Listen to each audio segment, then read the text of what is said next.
Puro squishy na nga lumilitaw sa newsfeed ko ngayon mga guys. Na nakakagigil pala talaga to sa personal. Nakakawala ng stress. Nakakaibang squishy nga itong mga nabili ko ngayon. Kaya naman ngayong araw mga guys, samahan nyo na nga muna ako mamili. Na di ko nga expect na ganito karami mabibili ko mga guys.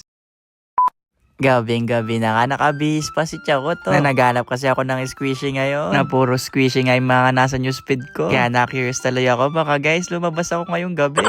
Na ang dami nga namimili ngayon. Na nauso talaga yung squishy no mga guys. Na yung una ko nga hinanap dyan mga guys, yung dumplings. Na nagulat nga ako. Kasi sobrang laki ng dumplings na nakita ko. Na ano kayo nasa loob neto. Pera ba o bayog? Chot! Na may nakita pa pala ako malaking saging dito. Na ang lalaki nga ng mga squishy. Na mukhang mapaparami yata ako ng bili neto mga guys ha. Kasi binigyan na ako ng basket.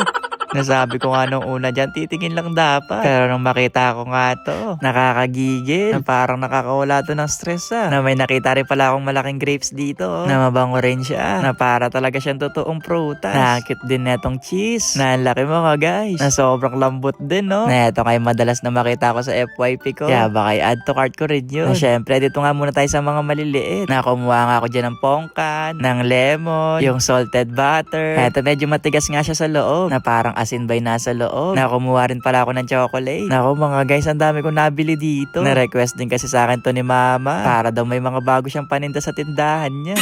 Oh, burger muna siguro kayo sa akin dyan mga guys. Nakakit din itong maliit na banana oh. Na binalikan ko na pala dyan yung malaking dumplings. Kasi baka makuha pa. Na-excited na nga akong malaman kung ano yung nasa loob nito. Pero pag uwi na lang siguro, nakinuha ko na rin itong malaking cheese. Nako, Chawat, pinaglalaroan mo na yung mga squishy dyan. Lagot ka sa may-ari.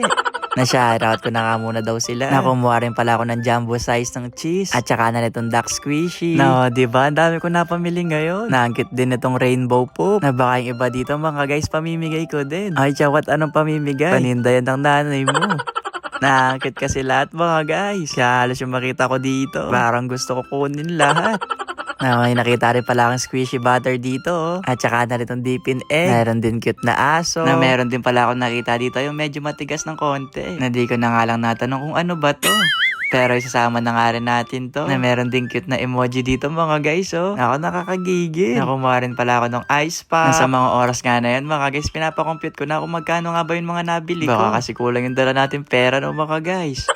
Na habang nagko-compute nga si ate dyan, nakakyutan din ako dito sa maliit na stuffed toy. Ang cute ni Stitch, kaya sinama ko na rin siya dito. At na makompute na nga ni ate, ayan, pinila ko na nga siya dito. Na ano sa palagay nyo mga guys, magkano lahat umabot ng mga nabili natin ngayon? Na yung makakahula nga dyan, meron siyang squishy sa akin. Na sobrang nag-enjoy nga yung videographer ko dito. Oh. Lahat ng mga paninda, pinagpipiga.